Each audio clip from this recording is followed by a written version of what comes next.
حمدا المحمود الأحمد الذي سمي في السماء بأحمد وفي الأرضين بأبي القاسم محمد.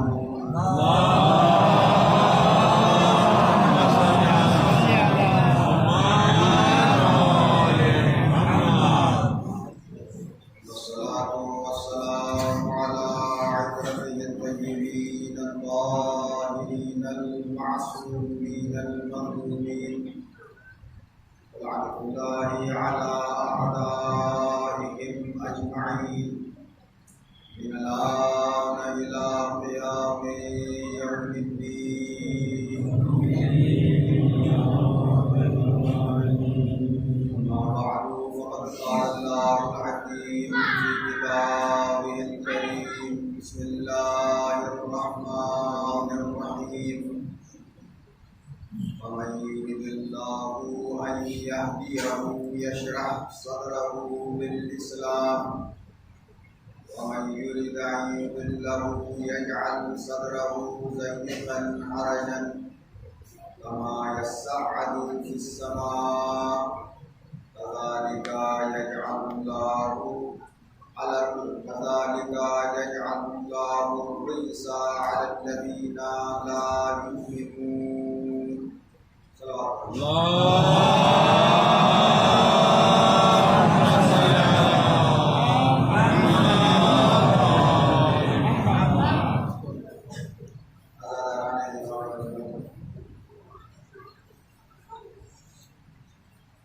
ماہ محرم کی چھٹی شب ہے.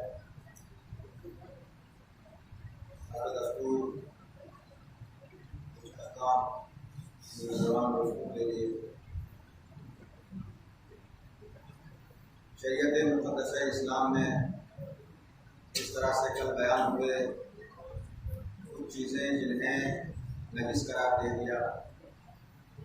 مسلمان کو بحیثیت مسلمان ان چیزوں سے اجتناب کرنا ضروری ہے تاکہ اس کی عبادات، اس کے اعمال، اس کی عبادتیں پاک و پاکیزگی کے عالم میں انجام پائی جائے. اسی طرح کچھ مطہرات ہیں نجاسات کے مقابلے میں. مطہرات یعنی خود بھی پاک ہیں اور دوسری چیزوں کو بھی پاک کرتی ہیں. ان کی تعداد بھی 11 بتائی گئی ہیں علماء نے. سب سے پہلی چیز جو بذات خود پاک ہے اور دوسری چیزوں کو بھی پاک کرتا ہے وہ ہے پانی. اس کے بعد جو دوسرے نمبر کی چیز ہے زمین. کچھ شرائط کے ساتھ زمین بھی نجاسات کو پاک کرتی ہے.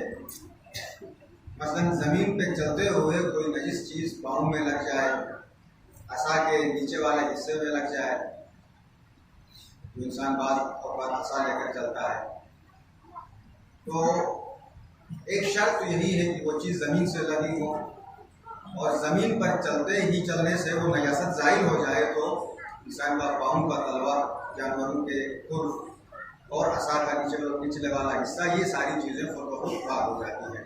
البتہ تفصیلات ہیں، میں ان تفصیلات کی طرف نہیں جا رہا ہوں کیونکہ روزانہ آپ سے عرض کر رہا ہوں. تفصیلات کے لیے آپ خود کتاب ملاحظہ فرمائیں. تفصیلات میں جائیں گے تو ایک ہی چیز پر گفتگو ہوئی ہو جائے گی. اور تیسری چیز ہے سورج.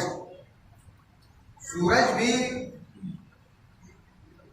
غیر متحرک چیزوں کو، غیر منقولہ چیزوں کو پاک کرتا ہے. اس کے لیے بھی شرائط ہیں، 5 شرائط ہیں. مطلقاً جو ہے سورج نجاسات کو پاک نہیں کرتا ان شرائط کے ساتھ. جیسے بطور مثال یہ شرط ہے کہ سورج براہ راست اس چیز پر لگے اور وہ چیز گیلی بھی ہو، سوکھی ہوئی نہ ہو. ہوا اس سے نہ سکھائے، 2 مرتبہ سورج نہ سکھائے، 1 مرتبہ براہ راست مثلا دیوار نجس ہو گئی، چھت نجس ہو گئی، گیلی ہے نجاست کی وجہ سے، اور سورج براہ راست اس پر پڑے تو وہ چیز پاک ہو جائے۔ اس کے بعد ہے انگور کا 2/3 حصہ کم ہونا۔ بعض علماء کے نزدیک انگور میں پانی کو، انگور کو ابالنے سے وہ نجس ہو جاتا ہے۔ اب اس کو اتنا ابالے کہ 3 کلو پانی ہے تو 2 کلو کم ہو جائے تو 1 کلو جو بچ جاتا ہے وہ پاک ہو جاتا ہے۔ چوتھی چیز یہ، اور 5ویں چیز کا نام ہے جو مطہرات میں سے ہے استحالہ۔ استحالہ یعنی وہ چیز اگر کسی چیز کی جنس تبدیل ہو جائے، مثلا شراب سرکہ بن جائے ابال کی وجہ سے، یا دوسری مثال نجس لکڑی ہے، لکڑی نجس سے آپ اس کو جلائیں گے تو وہ راکھ بن جائے گا، کیونکہ پہلے لکڑی کی شکل میں تھی وہ چیز، اب وہ اس کی جنس تبدیل ہو گئی، راکھ بن گئی، کیونکہ راکھ لکڑی نہیں ہوتی ہے۔ نجس لکڑی جلنے سے راکھ بن جائے تو وہ راکھ نجس نہیں رہے گی، وہ پاک ہوگی، البتہ جنس تبدیل نہ ہو تو پاک نہیں ہوگی۔ اس کی مثال یہ ہے کہ نجس گندم، اگر گندم نجس ہے اسے دھوئے بغیر، پاک کیے بغیر اس کا آٹا بنایا جائے وہ پاک نہیں ہوگا، وہ آٹا پاک نہیں ہوگا۔ نجس آٹے سے روٹی بنائی جائے تو وہ پاک نہیں ہوگی، چونکہ جنس وہی ہے، جنس گندم، روٹی، آٹا، جنس کا تبدیل ہونا ضروری ہے، 5ویں چیز۔ اور 6ٹھی چیز ہے انتقال، جو چیزیں دوسری چیزوں کو پاک کرتی ہیں۔ انتقال یعنی ایک جگہ سے دوسری، ایک محل سے دوسرے محل میں منتقل ہونا۔ اس کی مثال آپ کو چھوٹی سی مثال دے دوں، مچھر انسان سے خون چوستا ہے، انسانی خون نجس ہے، لیکن وہ انسانی خون مچھر چوسنے کے بعد مچھر کے جسم میں جاتا ہے اور مچھر کا جزء بدن بن جاتا ہے، اس کا حصہ بن جاتا ہے۔ یا مثلا دانتوں سے خون آ جائے اور لعاب دہن کے اندر وہ مکس ہو جائے، مکس ہو ختم ہو جائے تو وہ منہ جو ہے آپ کا پاک ہو جاتا ہے۔ مچھر کا خون پاک ہے، انسان اگرچہ وہ انسان کا خون ہے لیکن اس کا جزء بدن بن چکا ہے، لیکن ابھی مچھر بیٹھا ہے، آپ کو یقین ہے کہ مچھر بیٹھا ہے، خون ابھی چوسا ہے، ابھی ہم مار دیں گے، جس کے بارے میں آپ کو یقین ہے کہ یہ خون مچھر کا نہیں ہے، میرا اپنا خون ہے تو وہ نجس ہوگا، لیکن مچھر جا کے اڑ کے واپس آ کے بیٹھ جائے وہ مچھر کا خون۔ 6 اور 7ویں چیز اسلام بھی مطہرات میں سے، یعنی اگر کوئی کافر سراپا نجاسات میں سے ایک کافر بھی ہے، 11 نجاسات میں سے ایک نجس کافر نجس ہے، سر سے پیر تک نجس ہے، اب وہ کلمہ پڑھ لے اشہد ان لا الہ الا اللہ و اشہد ان محمد رسول اللہ،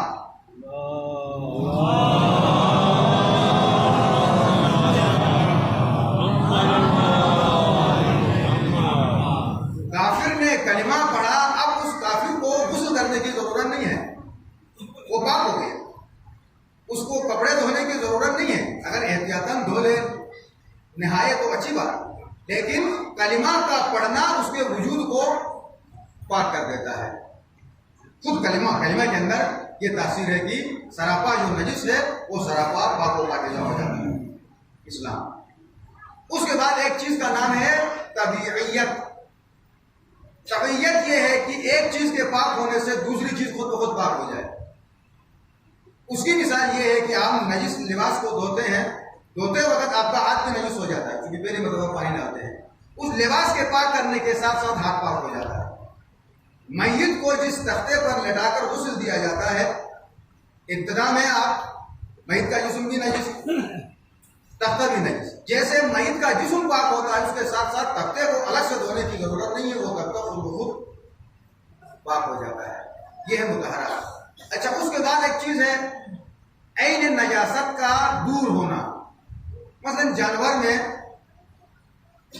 کے جسم پر کوئی نجاست لگ جائے، خود بخود وہ نجاست گر کر زائل ہو جائے تو وہ جانور کا جسم پاک ہو جاتا ہے، جانور کے جسم کو دھونے کی ضرورت نہیں ہے، خود بخود اس کو کہتے ہیں عین نجاست کا زائل ہونا۔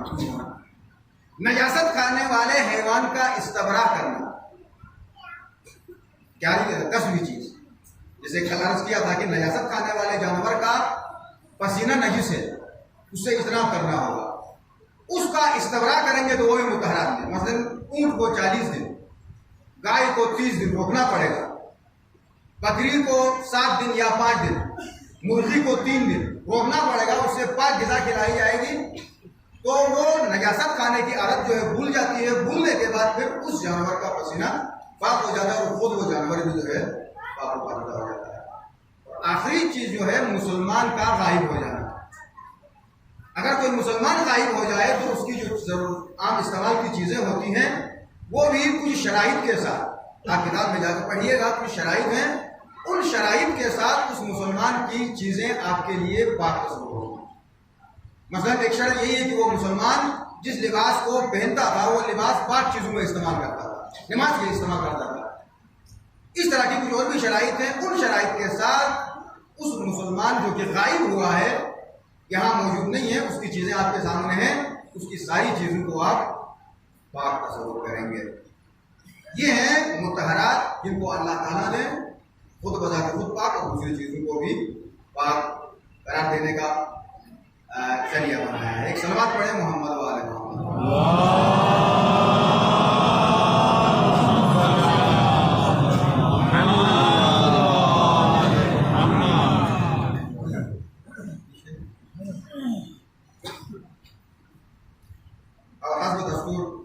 مرگاہ کے لیے کچھ عطیات آپ حضرات جمع کریں، جب تک دعا کرتے ہیں پروردگار عالم کی بارگاہ میں تمام مومن مومنات کی حاجت روائی کے لیے، دین اسلام کی سربلندی، دشمن اسلام کی نصر و نابودی، مریضوں کی شفا یابی، اسیروں کی رہائی، شیعہ حیدر کرار جہاں کہیں بھی ان کی جان مال عزت آبرو کی حفاظت کے لیے، جو مومن مومنات پریشان حال ہیں ان کی پریشانی کی دوری، جو مومن مومنات بے روزگار ہیں انہیں سب رزق، جو مومن مومنات بے گناہ قید و بند کی صحبت میں برداشت کر رہے ہیں انہیں جلد چل رہائی، ان خصوص کے لیے پیسے ان کی رہائی کے لیے، ہماری ہندوستان میں جسوں کی حفظ و سلامتی کے لیے، بالخصوص بعض مومن مومنان نے دعا کی گزارش کی ہے۔ بعض مومن مومنان مریض ہیں، انہوں نے ہدیے بھی دیے ہیں اپنے مریضوں کی شفا یابی کے لیے، ان مریضوں تمام مریض مومن مومنات کی شفا یابی کے لیے، مقدس پاکستان کی استحکام اور سلامتی کے لیے، انقلاب اسلامی ایران کو ترقی و تعمیری کے لیے، دیگر تمام مومن و مومنات کو روز اول سے لے کر آج تک انہوں نے دعا کی گزارش کی ہے، ان سب کی حاجت روائی کے لیے 5 مرتبہ آیت کریمہ کی تلاوت فرمائیں گے۔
آپ سب کے مرحومین کے لیے، شہداء اسلام کے لیے، جن کا فاتحہ پڑھنے والا تمام مرحومین کے لیے، مرحوم افسر جان کے لیے اسی کو دعا کی گزارش کی ہے، ان کی بلندی درجات کے لیے۔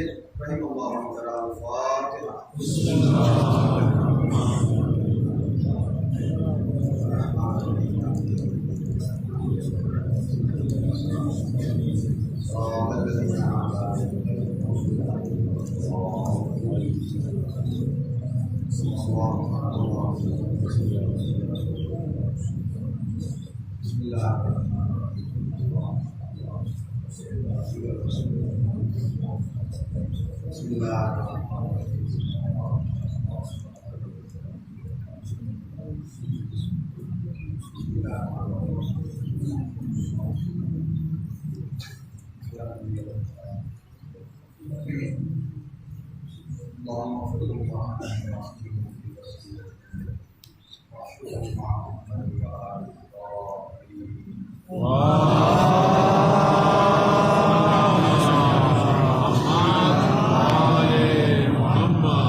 سرنامہ کلام میں اس آئے وزیر کو تلاوت کر کے آپ حضرات کے لیے ہدیہ کرنے کا شرف حاصل ہو رہا ہے اور مسلسل اس آیت کا ترجمہ بھی آپ حضرات کے لیے ہدیہ کیا جا رہا ہے۔ اعلان پروردگار ہو رہا وَمَن يُرِدِ اللَّهُ أَن يَهْدِيَهُ يَشْرَحْ صَدْرَهُ لِلْإِسْلَامِ، اللہ کسی انسان کی ہدایت کا ارادہ کرتا ہے تو اس کے سینے کو اسلام کے لیے کھول دیتا ہے۔ وَمَن يُرِدْ أَن يُضِلَّهُ يَجْعَلْ صَدْرَهُ ضَيِّقًا حَرَجًا، اور اگر کسی انسان کی گمراہی اور ضلالت میں رکھنے کا ارادہ کرتا ہے تو اللہ اس کے سینے کو اسلام کے لیے کھلا نہیں کرتا بلکہ اس کا سینہ تنگ ہو جاتا ہے۔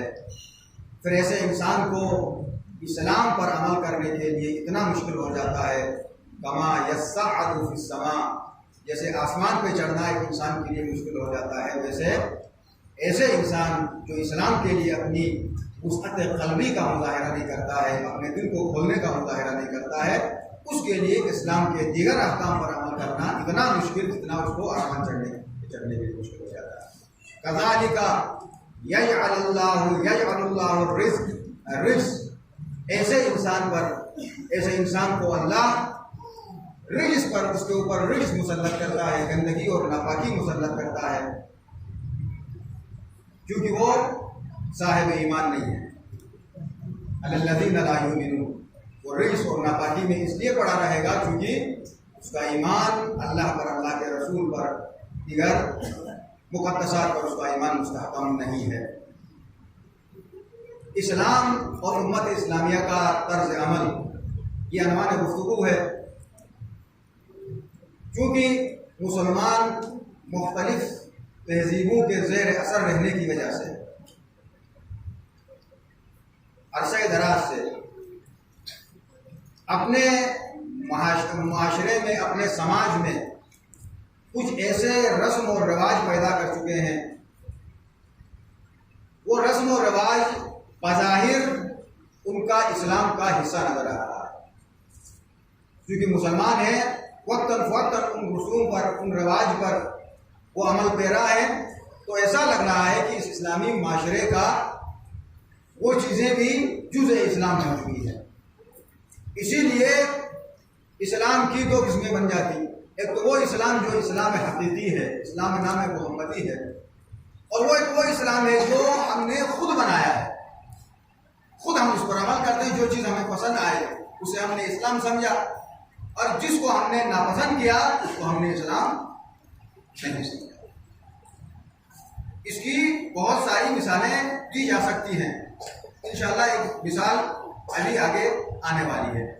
ہم اور آپ کے معاشرے کے اندر کچھ ایسی چیزیں ہیں جو واقعاً قرآن میں، سنت میں جس کا تذکرہ موجود ہے، مگر ہم نے اسے اتنا منفور سمجھا ہے کہ اس پر انسان عمل کرنے کو تیار نہیں ہے، اور کچھ ایسی بہت ساری چیزیں ایسی ہیں جن کا اسلام سے کوئی تعلق نہیں ہے، مگر اسے ایسا لگ رہا ہے جیسے کہ یہ جزء اسلام، اس طرح سے مسلمان اس کے اوپر عمل دے رہا ہے۔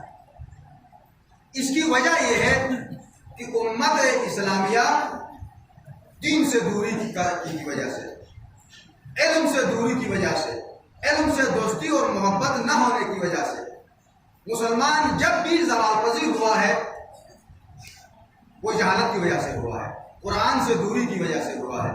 بہت سارے قوموں کو، اللہ کے رسول کی حدیث بھی ہے، متفق حدیث ہے، بہت ساری قوموں کو اللہ نے اوپر اٹھایا اس لیے کہ وہ قرآن پر عمل کرتے تھے، قرآن کو اپنی راہ نجات، راہ حیات سمجھتے تھے، اور بہت ساری قومیں تباہ ہو گئی، برباد ہو گئی، تنزلی کی طرف آ گئیں اس لیے کہ انہوں نے قرآن کو چھوڑ دیا۔ اسی لیے قرآن کے اندر سورہ لقمان میں اس چیز کا تذکرہ موجود ہے ان قوم اتخذوا هذا القرآن مهجورا. پیغمبر اسلام فرمائیں گے قیامت کے دن اے پروردگار میری قوم نے ان قوم اتخذوا هذا القرآن مهجورا، میری قوم نے اس قرآن کو ناقابل عمل بنا دیا. قرآن تو ہے لیکن اس پر عمل نہ ہو، علم کی کمی ہونے کی وجہ سے. یہی وجہ ہے کہ جب علم کی اتنی اہمیت ہے کہ امام زمانہ ظہور فرمائیں گے اور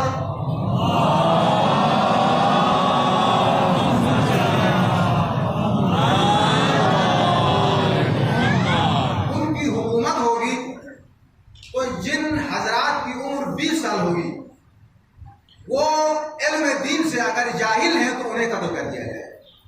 امام کے احکامات منشور میں سے ایک منشور یہ ہے، دور امام کی حکومت میں جس کی عمر 20 سال ہو اور وہ احکام سے دین سے جاہل ہو، دور ہو، اس کے پاس علم نہیں ہوگا تو اس انسان کو قتل کر دیا جائے.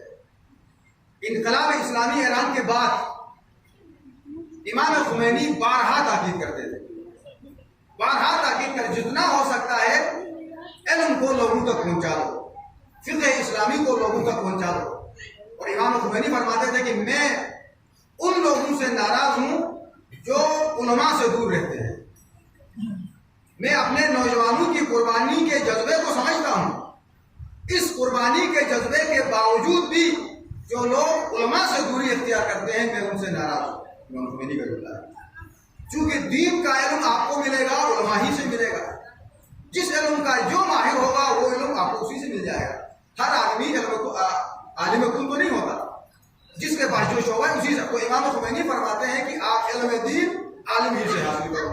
مگر اس وقت دنیا میں ہو کیا رہا، آپ بھی سن رہے کہ فلاں پروفیسر عشر محرم سے خطاب کر رہا ہے، فلاں لیکچرر عشر محرم سے فلاں جگہ میں خطاب کر رہا ہے. پروفیسر ضرور ہے، وہ انگلش کا پروفیسر ہوگا، وہ میتھ کا پروفیسر ہوگا، وہ بایو کا پروفیسر ہوگا، نہ جانے وہ تاریخ اسلام کا پروفیسر ہوگا، اردو کا پروفیسر ہوگا ضرور کسی علم میں، پی ایچ ڈی بھی ہوگا کسی علم میں. مگر جب تک اس کے پاس دین نہیں ہوگا کسی درسگاہ میں چند سال بھی اپنے گھٹنے اگر اس نے نہیں دیکھا ہے تو وہ دین کا علم آپ کو دے ہی نہیں سکتے. امام خمینی تاکید کرتے ہیں کہ آپ دین کا علم علماء ہی سے حاصل کریں، دین کا علم آپ علماء ہی سے لے لیں. امام خوئی بھی اپنے شاگردوں سے بار بار فرماتے تھے کہ مجالس کے شروع میں ابتدا میں 2-4 فقہی مسائل آپ ضرور بیان کریں. امام خوئی کتنا مجتہد تھا، اپنے زمانے کے عالم ترین مراجع میں سے. تاکید کرتے تھے اپنے درس میں اپنے طلباء سے کہ جن کے درس میں درجنوں کے حساب سے تو آیت اللہ ہوتے تھے، وہ خود اتنا بڑا مجتہد تھا اس کے درس میں، اس کے شاگردوں میں. آج بھی امام خمینی کے درس خارج سے فارغ التحصیل ہونے والے مراجع اس وقت بھی موجود ہیں، وہ تاکید کرتے ہیں. اور امام خمینی فرماتے ہیں کہ میں ان لوگوں سے ناراض ہوں جو علماء سے دوری اختیار کرتے ہیں. ان کی مثال ایسی ہے، امام خمینی مثال دیتے ہیں، ان کی مثال ایسی ہے جو علماء سے دور رہ کر علماء سے تعلق کاٹ کے اپنی زندگی گزارنا چاہتے ہیں. ان کی مثال ایسی ہے جیسے عوام بغیر ڈاکٹر کے زندگی گزار رہے ہیں، جس معاشرے میں ڈاکٹر ہی نہ ہو. اب اندازہ کیجیے اگر کسی شہر میں سرے سے ڈاکٹر ہی نہ ہو تو ان لوگوں کا کیا ہوگا، یہاں طبیب ہی نہ ہو ان لوگوں کا حشر کیا ہوگا. جس طرح سے ایک ڈاکٹر کی صبح و شام ضرورت ہوتی ہے، اسی طرح سے امت اسلامیہ کے لیے ایک عالم کی بھی ہمیشہ ضرورت ہوتی ہے، ضرورت رہی ہے اور ضرورت رہے گی. مگر یہ اور بات ہے کہ لوگ اسے ضرورت محسوس نہ کریں. لوگ اسے ضرورت ہو تو پھر سب جمع ہو جائیں گے، اور اس کے علاوہ عام حالات میں یا موت یا زندگی یا خوشی کے علاوہ ضرورت ہی محسوس نہیں کرتے اس کی یہی وجہ ہے، یہی سبب ہے کہ آج پورے پاکستان میں گلگت بلتستان کے علماء موجود ہیں. کراچی سے جیسا بڑا شہر آباد ہوا ہے گلگت بلتستان کے علماء کی وجہ سے. وہاں جلوسوں کے اندر، عزاداری کے اندر نماز کا قیام کیا انہوں نے کیا ہے گلگت بلتستان کے علماء. لاہور میں جائے گلگت بلتستان کے علماء، مگر خود گلگت بلتستان میں موجود نہیں ہے، خود یہاں موجود. اس کی وجہ کیا ہے؟ اس کی وجہ آپ سے بہتر جانتے ہیں. اس طرف جانا نہیں چاہوں گا، نہ یہ میرا موضوع ہے، نہ آج تک میں نے اس موضوع کو چھیڑا ہے. مگر دیکھتا ہوں آس پاس، ہم تو اب عادی ہو چکے ہیں اسی ماحول کے اندر، معاشرے کے اندر. مگر آس پاس میں دیکھتے ہیں کہ جہاں اس خطرناک ترین دور میں ایک عالم کی تنخواہ 8 سے 10,000 ہے، وہ زندگی کیسے گزار سکتا ہے؟ یہ علم دوستی کا ثبوت ہے ہمارے یہاں، علم دوستی کا ثبوت، جس کی وجہ سے گمراہی اور پریشانی اور طرح طرح کے مسائل عالم غائب ہو جائیں گے، دور چلے جائیں گے۔ نتیجہ یہ ہوگا کہ امام خمینی کا جملہ بغیر ڈاکٹر کے زندگی گزاریں گے تو بیماریوں کے چنگل میں پھنس کر انسان دوائی نہیں مل کے مر جائے گا، ویسے ہی روحانی بیماریاں اتنی بڑھ جائیں گی کہ لوگ روحانی بیماریوں کا شکار ہو کر دنیا اور آخرت کے خسارے سے انسان دوچار ہوگا۔ اسی لیے امام معصوم نے 3 اماموں نے مسلسل فرمایا ہے کہ 3 قسمیں ہیں، لوگوں کی 3 قسمیں ہیں، لوگوں کی 3 ہی قسمیں ہیں، یا وہ عالم ہیں، یا طالب علم ہیں، یا وہ خس و خاشاک یعنی کوڑا کرکٹ ہے، کچرا ہے۔ امام کا جملہ ہے فرمایا کہ 3 قسم کے لوگ ہیں، یا وہ عالم ہوں گے یا طالب علم ہوں گے۔ طالب علم مطلب یہ مراد یہ ہے کہ کسی مدرسے میں جا کے پڑھنے والا وہ مراد نہیں ہے، یا کسی درسگاہ میں پڑھنے، ابھی آپ لوگ طالب علم ہیں، ہم سب ابھی طالب علم ہیں، کیوں آئے بھائی یہاں پر؟ کچھ سیکھنے کے لیے، چاہے وہ 70 سال کا 80 سال کا بوڑھا ہو وہ بھی طالب علم ہے، یا 10 سال کا بچہ ہے وہ بھی طالب علم ہے۔ یعنی امام حسین علیہ السلام کے حوالے سے کوئی نہ کوئی مجھے بات مل جائے گی، علم کی طلب کرنے والے کو طالب علم کہتے ہیں، نہ کہ کندھے پر کتابیں اٹھا کر درسگاہوں میں جانے والا فقط، ایسا نہیں کہ ہر گھر میں بیٹھ کر بھی علم کی، آپ گھر میں بیٹھ کر ٹی وی سے آپ درس حاصل کرتے ہیں، موبائل سے آپ درس حاصل کرتے ہیں، کسی بھی ذرائع سے آپ کچھ سننا چاہتے ہیں، سیکھنا چاہتے ہیں، وہ طالب علم ہے۔ تو امام نے فرمایا یا طالب علم ہے یا عالم ہے، وہ تیسرا جو گروہ ہے وہ کچرا ہے، اگر سادہ لفظوں میں ترجمہ کروں۔ پھر امام نے وضاحت کر دی کہ ہم اور ہمارے شیعہ عالم اور طالب علم ہیں، یعنی ہم عالم ہیں محمد و آل محمد، اور ان کے چاہنے والے سب طالب علم ہیں، ان کے علاوہ سارے امام نے فرمایا کہ خس و خاشاک ہیں، ان کی کوئی اہمیت ہی نہیں۔ صلوات پڑھیں محمد و آل محمد۔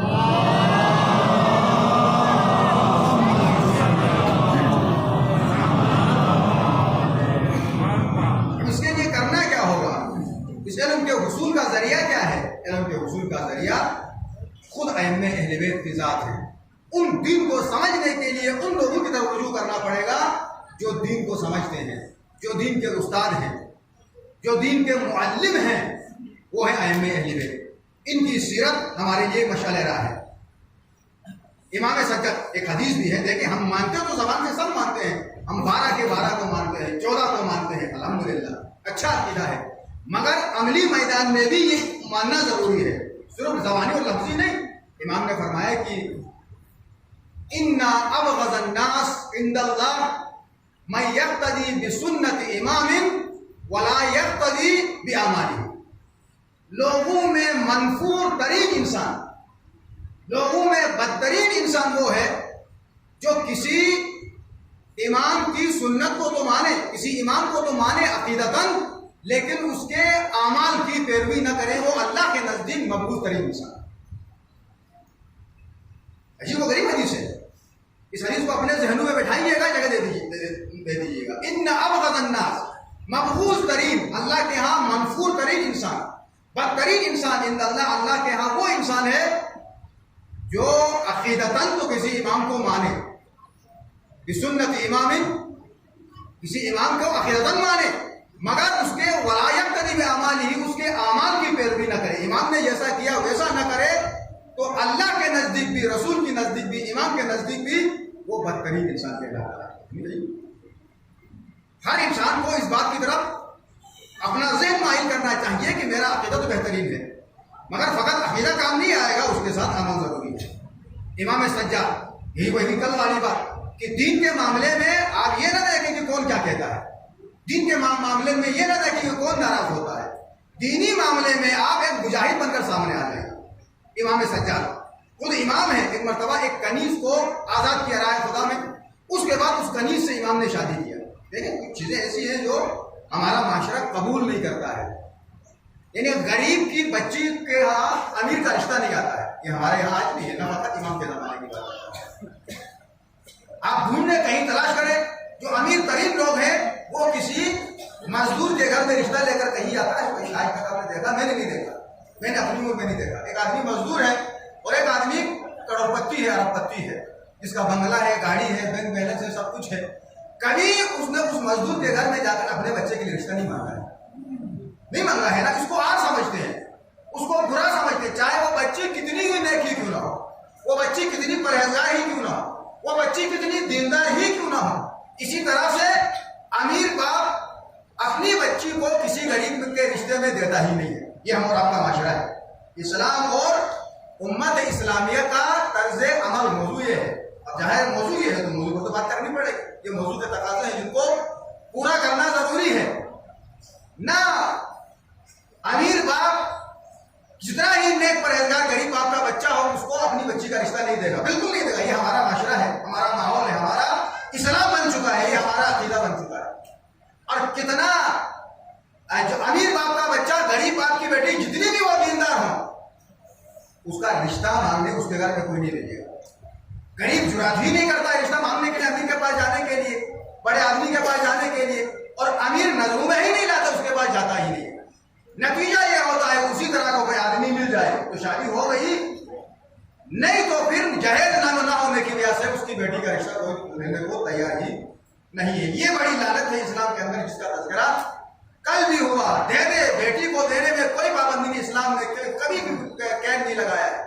خربوں حساب سے آپ دے دیں بھئی، آپ جس گھر میں بچی کو بھیجتے ہیں اس گھر میں پلنگ پہلے سے موجود ہے، اس گھر میں فریج پہلے سے موجود ہے، اس گھر میں واشنگ مشین پہلے سے موجود ہے، اس گھر میں ٹی وی کا سیٹ پہلے سے موجود ہے، اس گھر میں برتن پہلے سے موجود ہیں، اس گھر میں پانی گرم کرنے والا گیزر پہلے سے موجود ہے یا نہیں ہے؟ تو کیا آپ کی بچی کو وہ برتن استعمال کرنے نہیں دیں گے؟ وہ لوگ کیوں لے جاتے بچی کو اس گھر میں؟ اس کے باوجود آپ وہ ساری چیزیں پھر سے بناتے ہیں، بنانے کے بعد اس گھر میں رکھنے کی بعد اوقات جگہ بھی نہیں ہوتی، کسی اسٹور میں لے جا کر رکھتے بعد وہیں سے خراب ہو جاتا ہے۔ یہ کہاں کی انسانیت ہے؟ یہ کہاں کی شرافت ہے؟ معاشرہ ایسا بن جائے گا تو غریب کی بچی کی تو شادی نہیں ہوگی۔ آپ کو دینے پر پابندی نہیں ہے، آپ دے دیں، اس کا شرعی حصہ نکال کر دے دیں۔ آپ جب اس گھر سے الگ ہوتی ہے وہ بچی تو آپ پورے گھر کو سیٹ کریں اپنی بچی کو، اسلام نے کہیں منع نہیں کیا ہے۔ بھائی سے دو بھائی الگ ہو گئے، آپ کا داماد الگ ہو گیا، جس دن اس دن جائیں اس کے گھر کی کارپیٹ سے لے کر، اس کے مکان سے لے کر، اس کے ساری ضروریات زندگی آپ دے دیں، اس کو اسلام نے منع ہی نہیں کیا۔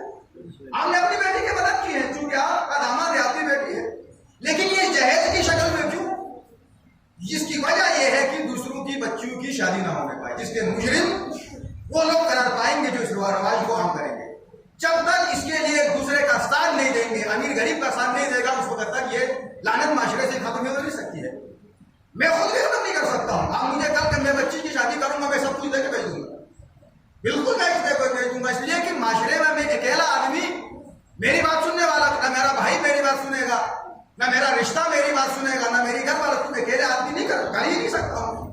بغاوت نہ چاہتے ہوئے مجبوری میں بھی ایسا کرنا پڑے گا۔ ہاں البتہ ہم یہ قربانی دے سکتے ہیں کہ ابتدا ہم کریں گے، یہ بھی ایک قربانی ہے۔ معاشرے میں کسی نئی چیز کی، اچھی چیز کی ابتدا ڈالنا بھی مشکل ہو جاتا ہے، لوگ گھبرا جاتے ہیں، ڈر جاتے ہیں، وہ ابتدا ہم سے کروائیں۔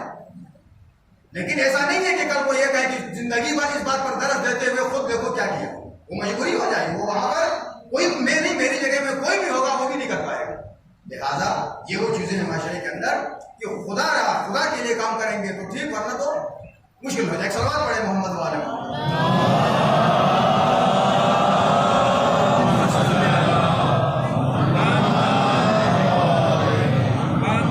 امام نے شادی کی اس سے، جیسے ادھر امام نے کنیز سے شادی کی،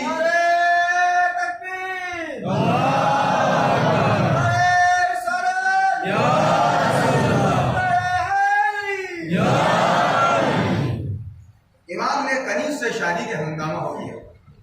وہ ہمارا جیسا معاشرہ تھا، امام بھائی نبی کا نواسا ہے، خاندان بنی ہاشم سے ہے، ایک مقام ہے، ایک مرتبہ ہے۔ ایک کنیز جو کہ خریدی جانے والی چیز تھی، جب تک وہ آزاد نہیں ہوتی ہے پیسے دے کے خرید کے لاتے ہیں۔ امام نے خرید کے لایا تھا، اس کو جب آزاد کیا تو عام انسان، نارمل انسان بن گئی، اب اس سے اخذ کر دیا، ہنگامہ ہو گیا پورے شہر میں۔ امام نے یہ کیا قیامت ڈھا دیا؟ امام نے کیا قیامت ڈھا دیا کہ امام نے اتنے عظیم مرتبت امام وقت ہے، جس کا شجرہ نسب نبی سے ملتا ہے، ابراہیم خلیل سے ملتا ہے، اس نے ایک کنیز سے شادی کر لیا۔ نہ فقط شہر مدینہ میں یہ ہنگامہ ہوا بلکہ شام کے حاکم نے بھی امام کے نام پہ خط لکھا۔ عقیدتاً امام کو نہیں مانتا تھا، اس کو ایک موقع مل گیا امام کے اوپر تنقید کرنے کے، تنقید کرنے کا موقع ملا، وہ امام سے ہمدردی کر کے نہیں، ہو سکتا ہے مجھ جیسے سیدھے سادہ لوگوں نے تو ہمدردی کے طور پر لکھا ہوگا امام آپ نے ایسا کیوں کیا. لیکن حاکم شام تو بڑا زیرک تھا, اس نے ہمدردی میں نہیں امام پر تنقید کرنے کے اس کو موقع ملا, وہاں سے خط لکھا فرزند رسول یہ آپ کے لیے قطعاً مناسب نہیں تھا کہ آپ ایک کنیز سے رشتہ کر کے اپنی بیوی آپ نے کنیز کو بنا دیا. تو امام نے کیا فرمایا؟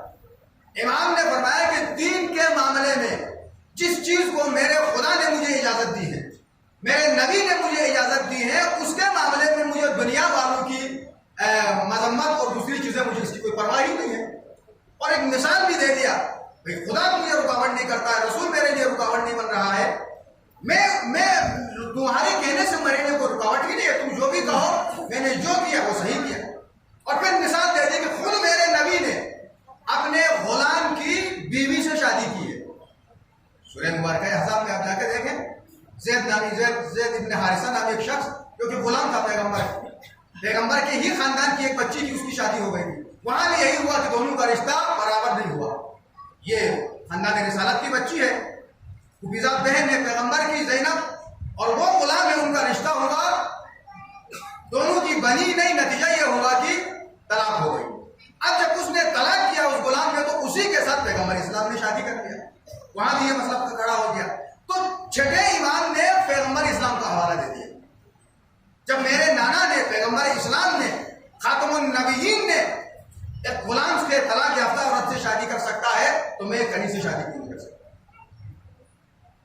یہ وہ چیزیں ہیں کہ جو امام کو عقیدتاً مانے اور عملاً ایمان کی صورت سے دور ہوگا تو خدا کی بارگاہ میں وہ مقبوض ترین انسان ہے.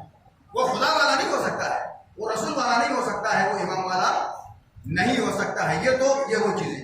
پھر عبادت کی منزل میں آئے تو اس امام سے جس کو سید سجاد کہا جاتا ہے, سجدہ کرنے والوں کے سردار, زین العابدین, عبادت کرنے والوں کی زینت, اتنے بڑے امام ہے. کنیز سے پوچھا شہادت کے بعد کہ بھائی اس امام کی سیرت کے بارے میں آپ کیا جانتی ہیں؟ کہا کہ 30 سال میں نے امام کی خدمت کی ہے, میں نے رات کو امام کے لیے کبھی بستر نہیں بچھایا اور دن کو میں نے کبھی امام کے لیے کھانا تیار نہیں. 30 سال میں میں نے امام کی خدمت کی ہے, 1 سال نہیں, 2 سال نہیں, 30 سال. پورے 30 سالوں میں رات کو میں نے کبھی بستر نہیں بچھایا امام کے لیے, دن کو میں نے کبھی. حیران ہو گئے لوگ, بھائی یہ کیسے عجیب بات ہے, آپ نے رات کو بستر نہیں بچھایا, دن کو کھانا نہیں پکایا, یہ کیسے ہو سکتا ہے؟ کہا کہ میں بستر کیسے بچھاتی, میں کس کے لیے بچھاتی؟ امام پوری رات عبادت خداوندی میں بسر کرتا ہے. 30 سال تو وہ کنیز گواہی دیتی ہے. امام کی پوری عمر کتنی ہے؟ 38 ہجری میں آپ کی ولادت ہے اور 95 ہجری میں آپ کی شہادت ہے. ایک بڑی عمر ہے امام کی. اور پھر فرمایا کہ دن کو میں نے کھانا اس لیے نہیں بنایا کہ میرا مولا کوئی ایسا دن نہیں جس دن میرے امام کا روزہ نہ ہو, اور جس دن روزہ رکھنا حرام, بعض دن ایسے بھی انسان میں جہاں روزہ نہیں رکھ سکے, حرام ہے روزہ رکھنا, اس دن بھی امام دن کو کھانا نہیں کھاتا. تمہیں کھانا کس کو پتا ہے, میں کس کے لیے کھانا پتا ہے؟ اور عبادت کا عالم یہ ہے کہ 5ویں امام فرماتے ہیں کہ ہمارے گھر کے پیچھے ایک باغیچہ تھا جس میں 500 درخت تھے. ہر درخت کے نیچے میرا بابا 2 رکعت نماز پڑھا روز کی بنیاد پر, روزانہ کی بنیاد پر. اب آئے ہماری طرف, وہ تو اسلام ہے. اب امت اسلامیہ کا طرز عمل کیا ہے؟ وہ اسلام ہے, وہ سید سجاد ہے, وہ بانی اسلام ہے, وہ محافظ اسلام ہے, وہ محافظ سبیل الہی ہے. ہم کیا ہیں؟ ہمارا طرز عمل کیا ہے؟ امت مسلمہ کا طرز عمل کیا ہے؟ 17 رکعت نماز ہے جو ہمارے لیے بوجھ بنی ہوئی ہے. کچھ یہ کہ 1000 رکعت نوافل واجب کے علاوہ ہر درخت کے نیچے 2 رکعت نماز. کچھ یہ کہ 17 رکعت نماز ہمارے لیے پریشانی کا سبب بنی ہوئی. جب ایک آدمی نے یہ سنا تو پریشان ہو گیا. فرزند رسول اتنی عبادت, حیران ہوا آدمی, فرزند رسول اتنی عبادت, یہ کیسے ممکن ہے؟ امام نے فرمایا کہ باقر بیٹا جاؤ, جا کے میرے جد کی وہ کتاب تو لے آؤ, میرے جد کی وہ صحیفہ تو لے کر آؤ. اسے میری عبادت پر تعجب ہوتا ہے تو میرے جد امیر المومنین کی عبادت پر نظر کرے گا تو اس کا کیا حال؟ یعنی وہ شخص حیران ہوتا تھا امام سجاد کی عبادت پر. امام سجاد نے اس کو تعجب میں ڈال دیا, میری عبادت تو میرے جد کی عبادت کے مقابلے میں کم ہے. اب یہ شخص اگر میرے جد علی کی عبادت کو دیکھ رہا تو کیا ہوگا؟ واقعا علی کی عبادت ضربت علی یوم الخندق افضل من عبادت الثقلین, علی کے خندق کے دن کی ایک ضربت کائنات کے جنوں اور انسانوں کی عبادت سے افضل ہے. تو جس کی ایک ضرب کافر پر کائنات کے جنوں اور انسانوں سے باری ہوگا تو اس کی نماز کتنی بڑی ہوگی.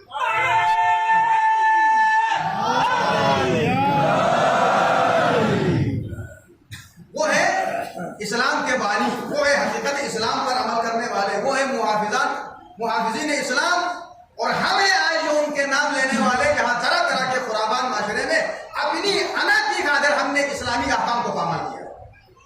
خدا کی قسم اپنی انا کی خاطر میں کروں گا، میری انا باقی رہے، میری ناک باقی رہے، اپنی ناک کی خاطر چاہے نبی اس سے ناراض ہو، اسلام کے حکم کی خلاف ورزی ہوتی ہو، امت اسلامیہ کے لیے پریشانی کا سبب بن جائے، مجھے اس کی کوئی پرواہ نہیں. یہ صرف میری بقا ہونی چاہیے. اس کی بنیادی وجہ یہ ہے کہ دین سے دوری ہے، علماء سے دوری ہے، علماء سے نفرت ہے.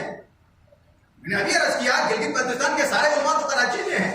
میری طرح کے ایک آدھ طالب علم ان پڑھ حضرات آپ کے سامنے بیٹھے ہوئے ہیں. باقی تو علماء کو دیکھیں گے تو گلگت بلتستان کے وہ کراچی میں ہے، گلگت کے بلتستان علماء تو لاہور میں ہے.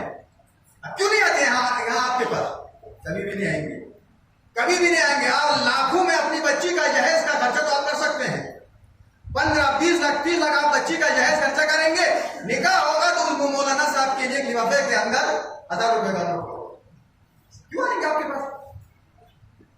یہ معیشت والی بات تھی. میں آج تک یہ باتیں میں نے نہیں کی، آپ سب گواہ ہیں، مگر اب مجھے کرنا پڑے گا، مجھے مجبوری ہے. میں دائیں بائیں دیکھتا ہوں، میں تو آپ کے معاشرے کا حصہ ہوں، میں تو عادی ہو چکا ہوں، میں تو چلتا ہوں، میری زندگی چلتی ہے اسی طرح سے. یہ صورتحال ہے.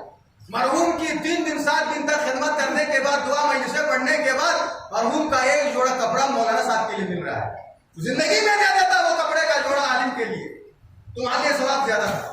اب تمہارے بیٹے نے وہ جوڑا اٹھا کے دے دیا، 3 حصہ ثواب بیٹے کو ہے، 1 حصہ تم مارنے والے کو. یہ ہے ہماری صورتحال، ہماری صورتحال یہ. بہرحال یہ سارے مسائل جس گرداب میں مسائل کے ہم پھنسے ہوئے ہیں، اس کی بنیادی وجہ یہ ہے کہ علم سے دوری ہے. علم سے ہم دور ہیں، جس کے نتیجے میں ہمارا معاشرہ طرح طرح کے مسائل میں. ان مسائل کا یہ مطلب تھوڑی ہے کہ زلزلہ آئے سب مر جائے، صرف یہی مسئلہ نہیں ہے. قحط آئے صرف یہی مسئلہ نہیں ہے. جن پریشانیوں میں ہم مبتلا ہیں، ایک غریب باپ سے پوچھو جس کی 50,000 تنخواہ وہ بیٹی کی شادی کرنا چاہتا ہے، اس سے پوچھو بھائی. خالی زلزلہ آنا، آسمان سے بارش گرنا، بیماریوں کا آ جانا، مہنگائی کا ہونا فقط یہ پریشانی نہیں ہے. اس باپ سے پوچھو جو 50,000 منتھلی تنخواہ لیتا ہے، اس کے 3 بیٹیوں کی شادی کرنا چاہتا ہے. پوچھو اس سے، وہ کیا کرے گا؟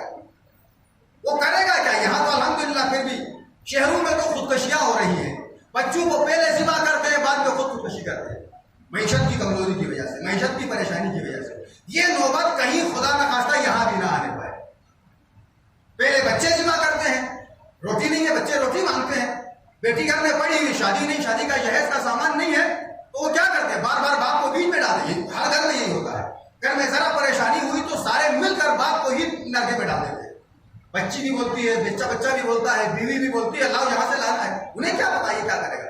نتیجہ یہ ہوتا ہے کہ وہ خودکشی کرنے پر مجبور ہو جاتا ہے. یہ آپ کے آئے دن سوشل میڈیا میں، پرنٹ میڈیا میں، الیکٹرانک میڈیا میں آپ دیکھ رہے ہیں یہ ساری چیزیں. آپ اس بات کے گواہ ہیں، مجھے بتانے کی ضرورت نہیں ہے. لہذا علم سے دوری. اسلام آسانی کا دین ہے. اسلام کا جو قانون اللہ نے ہمارے اوپر نافذ کیا ہے وہ انسانیت کی آسانی اور سہولت کے لیے. اس قانون پر عمل کریں گے تو سہولتیں ہیں، عمل نہیں کریں گے تو مشکلات ہیں. ٹریفک کے لیے پولیس کھڑا کیوں کر دیا جاتا ہے؟ تبتی دھوپ میں بھی، بارش میں بھی، چوراہے پر وہ پولیس بیچارہ کیوں کھڑا کر دیا جاتا ہے؟ وہ اس لیے کھڑا کر دیا جاتا ہے کوئی ٹریفک قوانین کی خلاف ورزی نہ کرے، کوئی سگنل نہ توڑے. اگر سگنل نہ ٹوٹا تو ٹریفک کی روانی جاری رہے گی.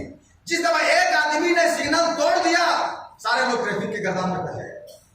5 منٹ انتظار نہ کرنے کی وجہ سے گھنٹہ لگے گا، ٹریفک پھنس جائے گی. پھر پولیس بیچارہ بھی حیران ہو جائے گا، چاروں طرف سے گاڑیاں آ گئی، پھنس گئی اور گاڑیاں نکلنے کا پڑے. یہ قانون کی خلاف ورزی. جس طرح دنیا میں قانون کی خلاف ورزی کریں گے تو دنیا میں پریشانیاں ہیں، مشکلات ہیں، اسی طرح یہ الہی قانون جو شریعت کا قانون ہم تک پہنچا ہے، اس قانون کی ہم خلاف ورزی کر کے ہم خوش ہوتے ہیں کہ ہم نے کوئی تیر مارا ہے، ہم خوش ہوتے ہیں کہ ہم نے اپنا فائدہ کیا ہے، ہم خوش ہوتے ہیں کہ ہم نے لوگوں کے سامنے اپنی گردن اٹھائی ہے. نہیں معلوم اس کو کہ ہم میں پھنس چکا ہوں. قانون پر عمل کرنے سے نجات ہے دنیا اور آخرت میں. قانون کو توڑنے والا ہمیشہ پھنس جاتا ہے، جس طرح ٹریفک میں پھنس جاتا ہے. لہذا دین سمجھ میں آنی چاہیے. دین کو سمجھنے کے لیے دین والوں کی طرف رجوع کرنا ضروری ہے، ان کی سیرت اپنانا ضروری ہے. بس آخری جملہ بھی سن لیجیے. ناج البلاغہ میں فرمایا کہ 3 چیزیں مرد کے پاس ہو تو اسلام ہے، عورت کے پاس ہو تو کفر ہے. میں نے عرض کی نا کہ ہماری خواتین کو زیادہ دیندار ہونا ضروری ہے، کیونکہ تمام ذمہ داری ان کے اوپر ہے۔ مرد کا کام صرف کما کے لا کے دینا ہے، بچوں کی تربیت، گھر کا مسئلہ، معاشرے کے حالات، تمام تر ذمہ داریاں ایک خاتون کے اوپر ہیں، اسے دیندار ہونا ضروری ہے، اس کے پاس دین کا علم ہونا ضروری ہے۔ تین چیزیں اگر مرد میں آ جائے تو اسلام ہے، اسلام ہے، اور وہی تین چیزیں اگر عورت میں آ جائے تو وہی کفر ہے۔ فرمایا سب سے پہلی چیز غیرت۔ غیرت ناز البلاغہ کا جملہ ہے مولا کائنات کا۔ غیرت اگر مرد میں ہو تو یہ عین اسلام ہے، عین اسلام ہے۔ غیرت مطلب یہ کہ جہاں کہیں دین کا معاملہ ہو اور آپ اسے روکنا چاہتا ہے، مرد روکنا چاہتا ہے، عورت روکنا چاہتا ہے، گھر والے روکنا چاہتے ہیں، آپ وہاں مجاہد بن جائیں، وہاں غیرت کا مظاہرہ کریں، یہ عین اسلام ہے۔ اور اگر یہی غیرت عورت میں آ جائے یہ عین کفر ہے۔ مثلا عورت یہ غیرت کرے کہ اس مرد نے دوسری شادی کیوں کی، یہ کفر ہے۔ میں نے تقریر کے شروع میں جملہ کہا تھا نا، بعض چیزیں ایسی ہیں جو ہمارے معاشرے کا حصہ بن چکی ہے جس کو ہم اسلام میں ہوتے ہوئے بھی نہیں مانتے ہیں۔ دوسری شادی کی رکاوٹ ہونی ہی کیوں چاہیے، خدا نے اجازت دی ہے تو آپ روکنے والے کو۔ میں یہ نہیں کہتا آپ جا کے شادیاں کریں، ایک بیوی آپ سے نہیں پلتی، ہم سے نہیں پلتی، ہم دوسری شادی کیسے کریں؟ کہنے کا یہ مطلب نہیں، آپ کریں بھی نہیں، میں آپ کو اجازت نہیں دیتا ہوں۔ شادی شدہ آدمی کا نکاح نہیں ہوگا۔ صلوات پڑھے محمد وعلی محمد۔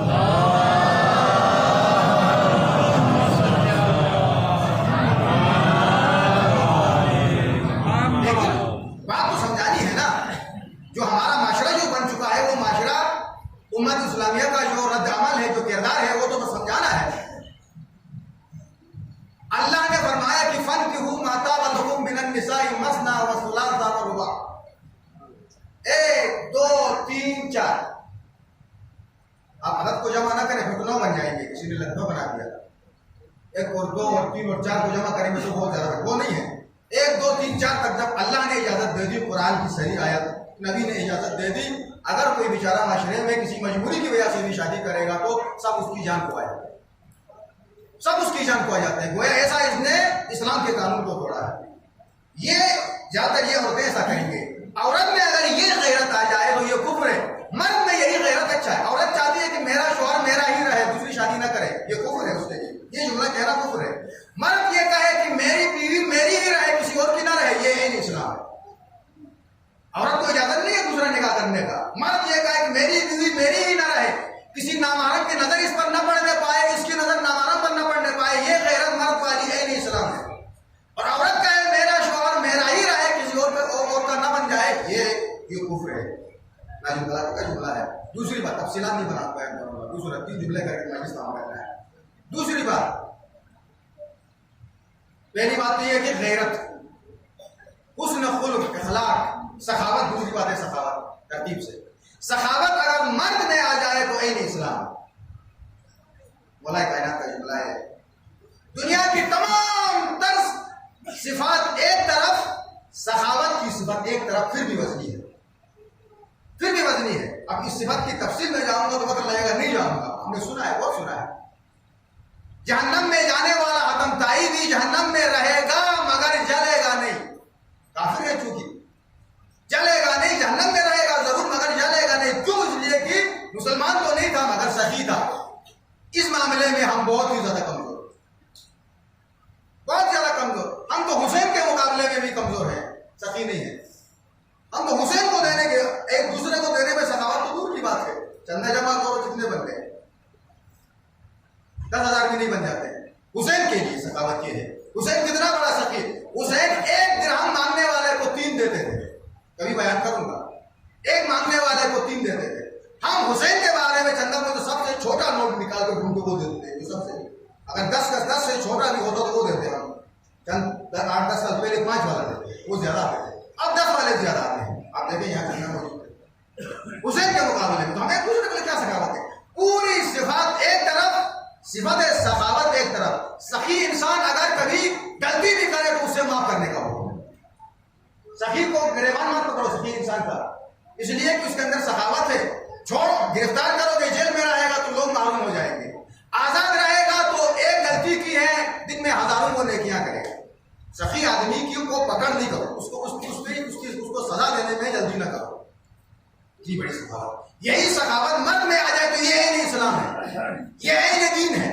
سخاوت ہی نے اسلام کو بچایا ہے، سخی لوگوں نے ہی اسلام کو بچایا ہے.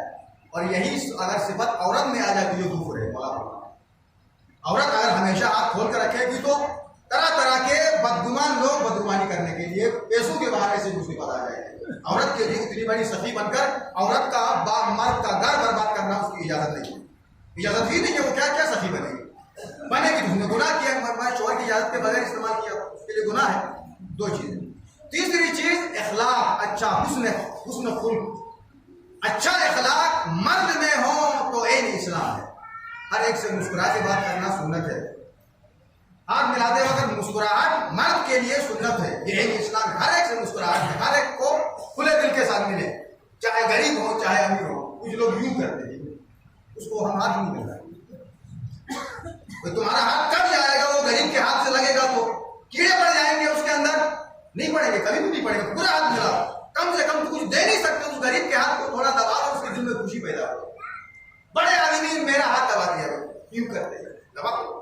تمہارا ساتھی کیا لینا دینا ہے؟ تم آپ کو اپنا کر دو، اس غریب کو کیا دے.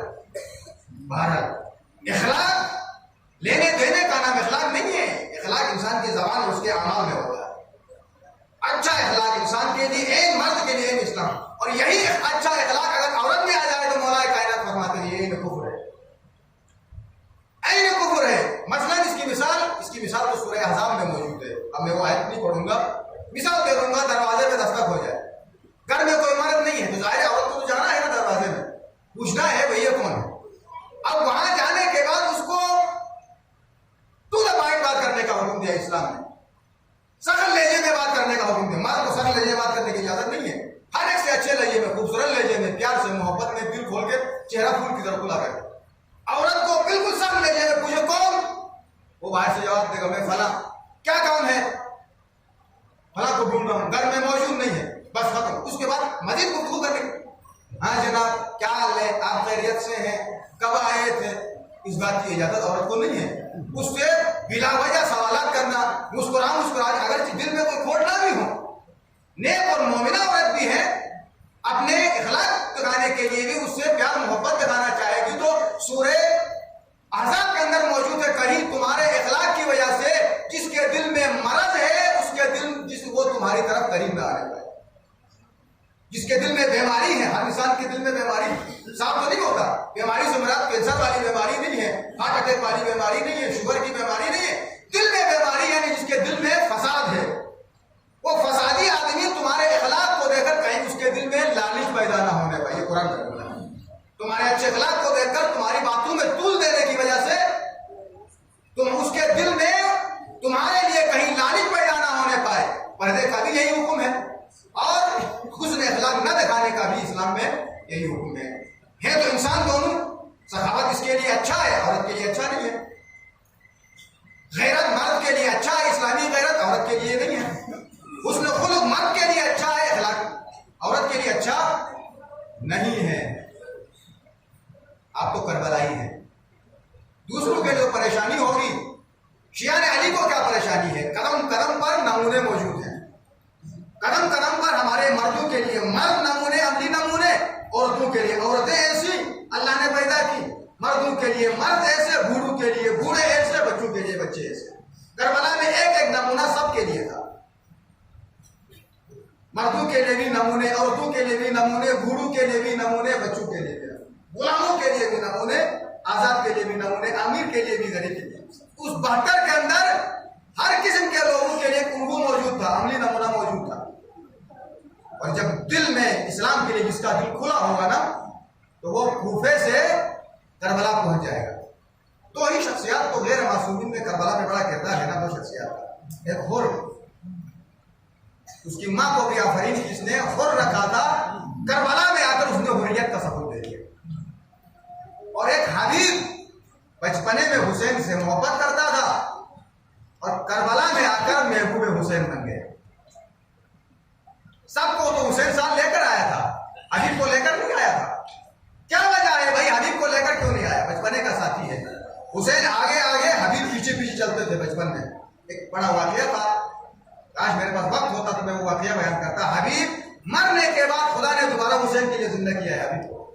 مر گیا تھا حبیب ایک دفعہ, حسین کی دعا سے حبیب زندہ ہوا اور بوڑھا ہونے تک اللہ نے اس کو عمر دے دی. کبھی بیان کرو, آگے حسین چلتے ہیں, پیچھے حبیب چلتے ہیں.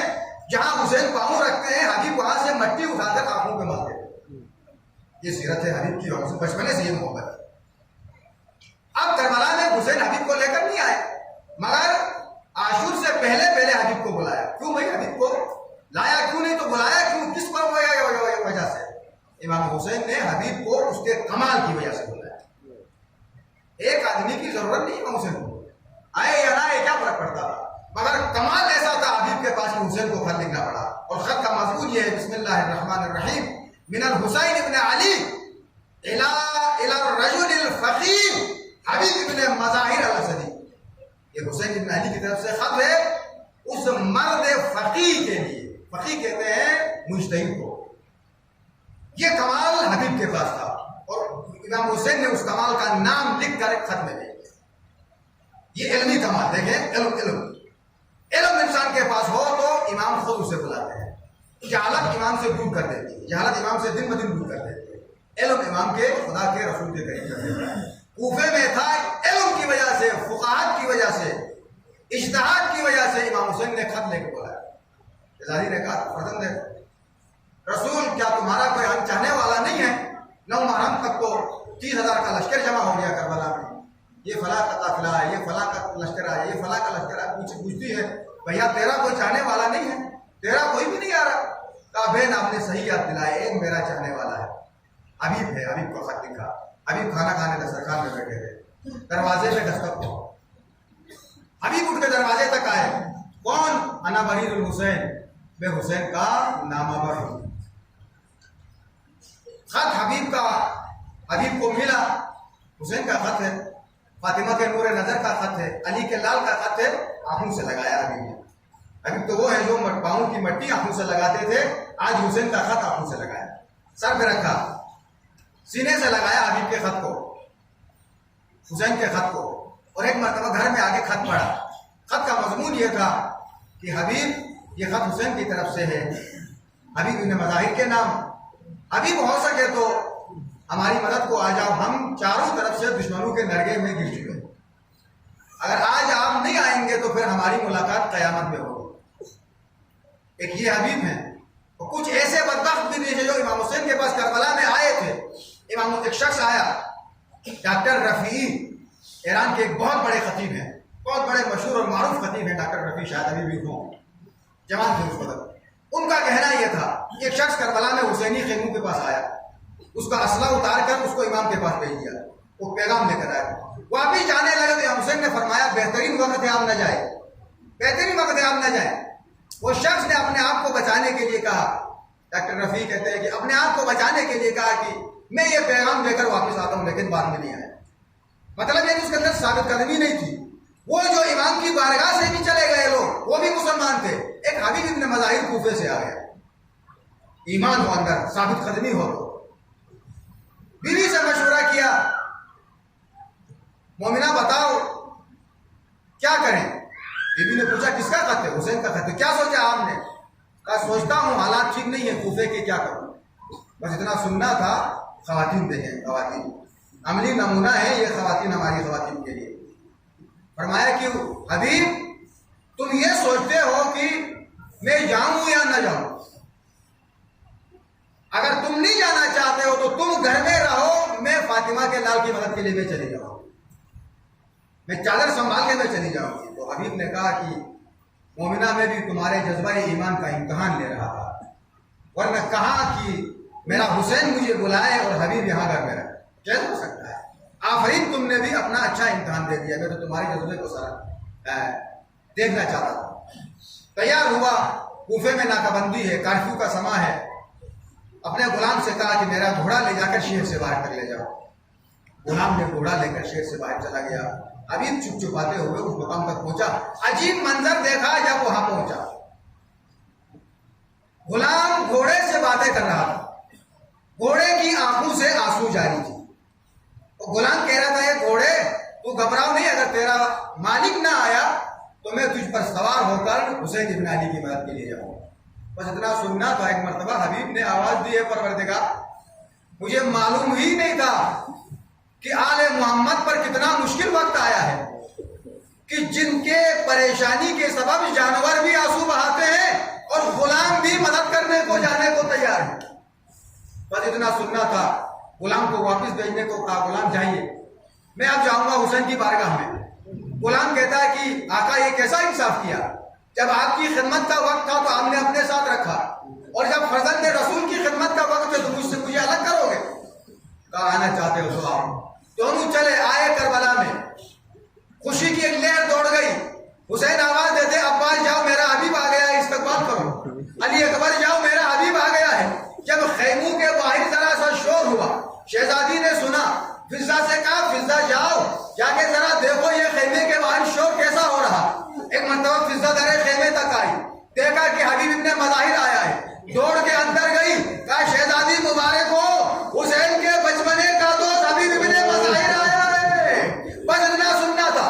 شہزادی کے دل کو ذرا سکون آ گیا. ایک مرتبہ کہا فضہ جاؤ جا کے حبیب سے کہو کہ حبیب علی کی بیٹی تیرا شکر گزار ہے کہ تو میرے بھائی کی مدد کے لیے آ گیا.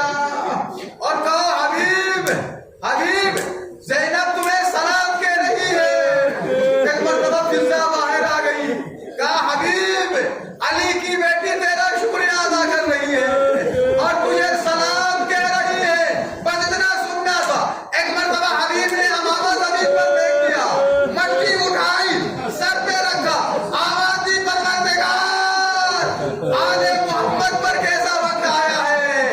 نبی زادیاں مجھ جیسے غلاموں کو سلام کر رہی ہے. کہ بس عزیزو یہاں تک کہ وقت گزرتا گیا, عصر عاشور کا وقت آ گیا. حبیب ایک مرتبہ حسین کی نصرت کے لیے گئے. لڑتے ایک منزل ایسی آئی, حبیب گھوڑے سے زمین پر آ گئے. آواز دی فرزند رسول السلام علیکم یا ابا عبداللہ. حسین کے کانوں میں بوڑھے صحابی کی آواز آئی. حسین کے چہرے کا رنگ متغیر ہو گیا. دوڑتے ہوئے حبیب کے سرانے گئے. حبیب کا سر کو کانوں میں رکھا. آواز دی لقد رحم اللہ حبیبا, خدا ہمارے حبیب پر رحم کرے. لقد یختم القرآن فی لیلۃ واحدہ, ارے حبیب ایک رات میں ختم قرآن کرتا تھا. خدا ہمارے حبیب پر رحم کرے.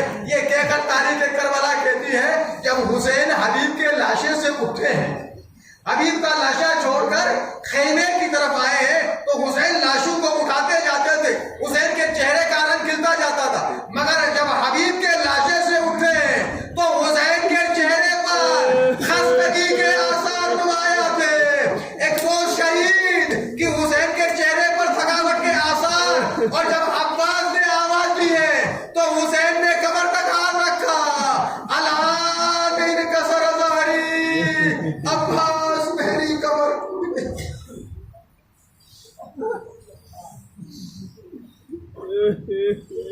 سیعلم الذین ظلموا حق آل محمد ایام خلق ينتلئون ربنا تقبل منا انك انت السميع العليم.